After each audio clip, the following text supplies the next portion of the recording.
चलिए जानते हैं आज देश और दुनिया की सिलेक्टेड काम की और महत्वपूर्ण 25 बड़ी खबरों को सिर्फ 10 मिनट में। पर अभी तक आपने इस वीडियो को लाइक नहीं किया है तो लाइक कर दें और इस चैनल को सब्सक्राइब भी कर लीजिए।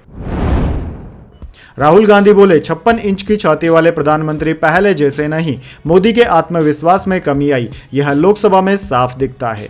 जी हां दोस्तों, विपक्ष के नेता और कांग्रेस सांसद राहुल गांधी आज जम्मू कश्मीर के दौरे पर हैं। राहुल ने सूरनकोट में कहा कि प्रधानमंत्री मोदी के आत्मविश्वास में कमी आई है। आज उनसे जो भी विपक्ष कराना चाहता है वह कराता है। भाजपा भाई भाई को लड़वाती है। जो 56 इंच की छाती वाले मोदी जी पहले थे वे अब वैसे नहीं है। लोकसभा में उनके सामने खड़ा होता हूं, मुझे साफ दिखता है कि उनका विश्वास खत्म हो गया है। वे कानून लाते हैं, हम उनके सामने खड़े हो जाते हैं, वे कानून पास नहीं कर पाते हैं। चलिए जान लेते हैं अगली खबर। तिरुपति लड्डू विवाद, घी सप्लायर को कारण बताओ नोटिस जारी। केंद्र सरकार ने 4 कंपनियों के सैंपल जांचे, एक कंपनी के घी में मिलावट मिली। जी हां दोस्तों, आंध्र प्रदेश के श्री वेंकटेश्वर स्वामी मंदिर तिरुपति मंदिर के लड्डुओं में जानवरों की चर्बी मिलने के विवाद के बीच केंद्रीय स्वास्थ्य मंत्रालय ने 4 कंपनियों के घी सैंपल मंगवाए हैं। इनमें से एक कंपनी का घी क्वालिटी टेस्ट में फेल हो गया, उसमें मिलावट की बात सामने आई है। सरकार ने कारण बताओ नोटिस भी जारी किया है। उधर दोस्तों, सोमवार को तिरुपति मंदिर की शुद्धि के लिए महाशांति यज्ञ किया गया। सोमवार सुबह 6 बजे से 10 बजे तक इसे पंचगव्य प्रोक्षण यानी कि शुद्धिकरण में तिरुमाला तिरुपति देवस्थानम बोर्ड के अधिकारी समेत 20 पुजारी इसमें शामिल हुए। चलिए दोस्तों जान लेते हैं अगली खबर। इजराइल ने लेबनान पर 300 मिसाइलें दागी, 182 की मौत। हमले से पहले मैसेज भेजा, लोग सुरक्षित जगहों पर चले जाएं। लगातार 4 दिन में 900 स्ट्राइक की। जी हां दोस्तों, इजराइल ने सोमवार को पूरे लेबनान में 300 से ज्यादा मिसाइलें दाग दी। इस हमले में 182 लोगों की मौत हो गई, वहीं 700 से ज्यादा लोग घायल हैं। हमले के बाद लेबनान में 2 दिन के लिए स्कूल बंद कर दिए गए हैं। लोग सुरक्षित जगहों पर जाते देखे गए। इस वजह से कई शहरों में ट्रैफिक जाम की स्थिति हो गई है। दरअसल दोस्तों, आपकी जानकारी के लिए बता दें, इजराइल का यह लगातार 4थे दिन मिसाइल हमला है। लेबनान के शहरों पर 900 से ज्यादा मिसाइलें दागी गई है, जिनमें अब तक 250 से ज्यादा लोग मारे जा चुके हैं। चलिए दोस्तों जान लेते हैं अगली खबर। आतिशी ने सीएम की कुर्सी खाली छोड़ी, कहा जैसे भरत ने खड़ाऊ रखकर सिंहासन संभाला, मैं दिल्ली संभालूंगी। भाजपा बोली चापलूसी नहीं, काम करें। जी हां दोस्तों, दिल्ली की नई मुख्यमंत्री आतिशी ने सोमवार को पदभार संभाल लिया। वह सुबह 12 बजे सीएम ऑफिस पहुंची और औपचारिकताएं पूरी की। इस दौरान आतिशी ने सीएम ऑफिस में एक कुर्सी खाली छोड़ दी और खुद दूसरी कुर्सी पर बैठी। आतिशी ने कहा कि जैसे राम के वनवास जाने के बाद भरत ने खड़ाऊ रखकर अयोध्या का सिंहासन संभाला, मैं उसी तरह दिल्ली सीएम की कुर्सी संभालूंगी। 4 महीने बाद दिल्ली के लोग केजरीवाल को फिर से इसी कुर्सी पर बैठाएंगे। तब तक ये कुर्सी इसी कमरे में रहेगी और केजरीवाल जी का इंतजार करेगी। चलिए जान लेते हैं अगली खबर। रोहतक में हुड्डा बोले, शैलजा कांग्रेस की वरिष्ठ नेता, किसी तरह की कोई नाराजगी नहीं, सीएम सैनी को बताया झूठ की दुकान। जी हां दोस्तों, हरियाणा की पूर्व मुख्यमंत्री भूपेंद्र सिंह हुड्डा ने कांग्रेस सांसद कुमारी शैलजा की नाराजगी से इनकार किया। उन्होंने कहा कि कुमारी शैलजा कांग्रेस की वरिष्ठ नेता है और किसी तरह की कोई नाराजगी उनसे नहीं है। दरअसल दोस्तों, कुमारी शैलजा ने हरियाणा विधानसभा चुनाव के प्रचार से दूरी बना ली है। चर्चा है कि वह विधानसभा चुनाव के लिए कांग्रेस पार्टी के टिकट वितरण से नाराज है। इसके चलते वह पिछले कई दिनों से चुनाव प्रचार में सक्रिय नहीं थी, जबकि उनका नाम पार्टी के स्टार प्रचारकों की सूची में भी शामिल है। अब दोस्तों, भूपेंद्र सिंह हुड्डा ने इस पर प्रतिक्रिया दी। उन्होंने सोमवार को रोहतक में पत्रकारों से बातचीत में कहा कि कुमारी शैलजा कांग्रेस की वरिष्ठ नेता है, सीएम सैनी और बीजेपी झूठ की दुकान चलाते हैं। चलिए दोस्तों जान लेते हैं अगली खबर। अमित शाह बोले, खट्टर का टाइम पूरा हुआ तो बदलाव किया, कांग्रेस में पिता पुत्र लड़ रहे, राहुल गांधी ने सिक्कों का अपमान किया। जी हां दोस्तों, देश के गृह मंत्री अमित शाह सोमवार को हरियाणा के दौरे पर रहे। उन्होंने फतेहाबाद के टोहाना और यमुनानगर के जगाधरी में रैली की। अमित शाह ने कहा कि हरियाणा में कांग्रेस के अंदर मुख्यमंत्री पद को लेकर लड़ाई चल रही है। सुरजेवाला ने तो नए कपड़े सिला लिए हैं, यहाँ तो पिता पुत्र भी लड़ाई लड़ रहे हैं। हमारे यहाँ तो मनोहर लाल खट्टर ने कह दिया कि मेरा टाइम पूरा हो गया है, हमने बदलाव कर दिया। उन्होंने कहा कि हरियाणा में कांग्रेस की रैलियों में पाकिस्तान जिंदाबाद के नारे लगे। राहुल बाबा यह करवाकर किसको खुश करना चाहते हैं? ये आतंकवादियों को छोड़ना चाहते हैं। राहुल गांधी ने सिखों का भी अपमान किया। राहुल बाबा पगड़ी पहनकर गुरुद्वारे में जाओ और वहां माफी मांगो। चलिए दोस्तों जान लेते हैं अगली खबर। ऑस्कर फॉरेन फिल्म कैटेगरी में किरण राव की लापता लेडीज, रेस में 29 फिल्में थी। अब तक 3 भारतीय फिल्में नॉमिनेट हुई, किसी को अवार्ड नहीं। जी हां दोस्तों, फिल्म लापता लेडीज को 97वें ऑस्कर अवार्ड 2025 की फॉरेन फिल्म कैटेगरी में भारत की ऑफिशियल एंट्री मिल गई है।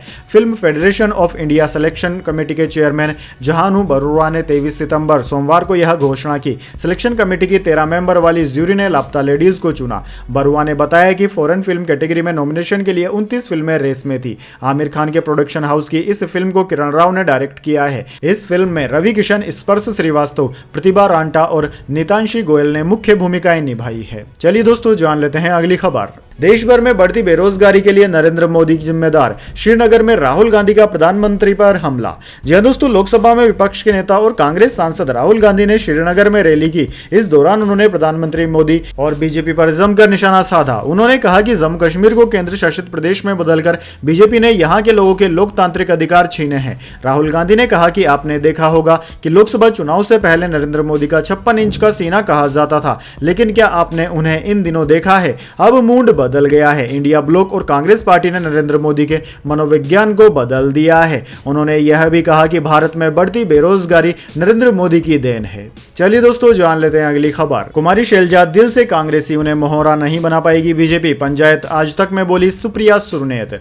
जी हां दोस्तों, हरियाणा में चुनावी माहौल के बीच आज तक के खास कार्यक्रम पंचायत आज तक का मंच भी सज गया। कांग्रेस की राष्ट्रीय प्रवक्ता सुप्रिया सुरनेत और बीजेपी के राष्ट्रीय प्रवक्ता गौरव भाटिया ने पंचायत आज तक में शिरकत की। दोनों ने अपनी अपनी पार्टियों का पक्ष रखा और तमाम सवालों के जवाब दिए। दोस्तों, आपको बता दें, हरियाणा में 5 अक्टूबर को मतदान होगा और नतीजे 8 अक्टूबर को घोषित होंगे। यह पूछे जाने पर कि क्या हरियाणा में व्यक्तिगत महत्वाकांक्षा के चलते अपने ही बड़े नेता कांग्रेस का काम खराब कर रहे हैं, कैसे कुमारी शैलजा ने नए मुख्यमंत्री बनने की अपनी इच्छा जाहिर की और चुनाव भी लड़ना चाहती थी, लेकिन पार्टी ने उन्हें टिकट नहीं दिया। वह हरियाणा में कांग्रेस के चुनाव प्रचार से अब तक दूरी बनाती हुई दिख रही है। क्या वह नाराज है? इस सवाल के जवाब में सुप्रिया सुरनेत ने कहा कि देखिए, राजनीति महत्वाकांक्षाओं का दूसरा नाम है। कोई महत्वाकांक्षा रखता है तो इसमें क्या बुराई है? कुमारी शैलजा बड़ी सशक्त नेता है। वह 1-2 नहीं बल्कि 4-4, 5-5 चुनाव जीतकर बैठी है। मैंने आज तक पर उनका पूरा इंटरव्यू सुना जिसमें उन्होंने ऐसा करारा तमाचा मारा बीजेपी को और कहा कि शैलजा की रगों में कांग्रेस का खून है। जैसे उनके पिता कांग्रेस के झंडे में लिपट कर गए थे, वैसे ही शैलजा भी जाएगी। चलिए दोस्तों, जान लेते हैं अगली खबर। सावधान, मंकी पॉक्स के जिस वेरिएंट को WHO ने बताया इमरजेंसी, उसका इंडिया में मिला पहला केस। जी हां दोस्तों, स्वास्थ्य मंत्रालय के सूत्रों से मिली जानकारी के अनुसार एम पॉक्स क्लाड 1 के पहले केस की पुष्टि हुई है। मंकी पॉक्स का जो केस केरल से सामने आया है वो क्लाडे यानी कि CLADE 1B का है। यह भारत का पहला केस है जो क्लाडे 1 का है। इसी क्लाड को WHO ने वर्ल्ड हेल्थ इमरजेंसी घोषित किया था। दोस्तों, पिछले एक हफ्ते से इस वेरिएंट के एम पॉक्स का पेशेंट भारत में आइसोलेशन में रखा गया है। चलिए दोस्तों, जान लेते हैं अगली खबर। देश का मानसून ट्रैकर, छत्तीसगढ़ में बिजली गिरने से 8 की मौत, बिहार में बाढ़, यूनिवर्सिटी की परीक्षाएं टली, MP में कल से बारिश का अलर्ट। जी हां दोस्तों, छत्तीसगढ़ में बिजली गिरने से 8 लोगों की मौत हो गई। इनमें 4 बच्चे शामिल थे। घटना सोमवार दोपहर राजनांदगांव जिले में हुई। वहीं दोस्तों, दूसरी ओर बिहार में गंगा नदी के जल स्तर को बढ़ने के कारण बस्तर, भोजपुर, सारण, वैशाली, पटना, समस्तीपुर, बेगूसराय, लखीमसराय, मुंगेर, खंगडिलिया, भागलपुर और कटिहार में 12.67 लाख आबादी बाढ़ से प्रभावित है। बाढ़ के चलते मुंगेर विश्वविद्यालय ने परीक्षाएं स्थगित कर दी है। वहीं दोस्तों, मध्य प्रदेश के भोपाल, इंदौर और जबलपुर में आज हल्की बारिश हो सकती है। यहां कल से 3 दिन तक तेज बारिश का अलर्ट जारी किया गया है। राज्य में मानसून सीजन में अब तक 41.8 इंच बारिश हो चुकी है। भारतीय मौसम विज्ञान विभाग ने देश के 16 राज्यों में आज भारी बारिश का अलर्ट जारी किया है। चलिए दोस्तों, जान लेते हैं अगली खबर। छत्तीसगढ़ में आसमान से बरसी मौत, बिजली गिरने से 5 छात्रों समेत 8 ने गंवाई जान। जी हां दोस्तों, छत्तीसगढ़ में एक बड़ा हादसा हो गया। राजनांदगांव के जोतराई में आकाशीय बिजली गिरने से 8 लोगों की मौत हो गई। इस हादसे में 5 बच्चों और 3 युवकों ने भी जान गंवा दी। दोस्तों, आपको बता दें, यह हादसा सोमानी थाना क्षेत्र के जोराताई गांव में उस वक्त हुआ जब स्कूली बच्चे स्कूल से लौटने के दौरान आकाशीय बिजली की चपेट में आ गए। रिपोर्ट के मुताबिक इस हादसे में एक छात्र की हालत गंभीर है। राजनांदगांव के कलेक्टर संजय अग्रवाल ने घटना की पुष्टि की है। सभी 6 बच्चे 11वीं कक्षा में पढ़ते थे और परीक्षा देकर लौट रहे थे। चलिए दोस्तों, जान लेते हैं अगली खबर। बिहार में 1600 करोड़ की लागत से बन रहे पुल का एक हिस्सा गिरा, पिलर पर गार्डर रखते समय हादसा। जी हां दोस्तों, बिहार में एक और पुल गिर गया। राजधानी पटना में बन रहे निर्माणाधीन पुल का एक हिस्सा ढह गया। इसको लेकर अधिकारियों ने बताया कि रविवार रात को हुई इस घटना में कोई घायल नहीं हुआ है। न्यूज एजेंसी की रिपोर्ट के मुताबिक यह घटना हाल ही के दिनों में बिहार के कई जिलों में 1 दर्जन से ज्यादा पुलों के गिरने के बाद सामने आई है। निर्माणाधीन पुल का जो हिस्सा गिरा है वो बख्तियारपुर ताजपुर गंगा महासेतु का हिस्सा है, जिसकी देखरेख बिहार राज्य सड़क विकास निगम लिमिटेड कर रही है। दोस्तों, बताया जा रहा है कि गार्डर के बियरिंग को बदलने के दौरान यह हादसा हुआ और पिलर पर गार्डर रखते समय एक हिस्सा नीचे गिर गया। चलिए दोस्तों जान लेते हैं अगली खबर। व्यापारी की सुरक्षा में कोई सेध नहीं लगा सकता, सुल्तानपुर कांड के आरोपी अनुज सिंह के एनकाउंटर पर बोले सीएम योगी।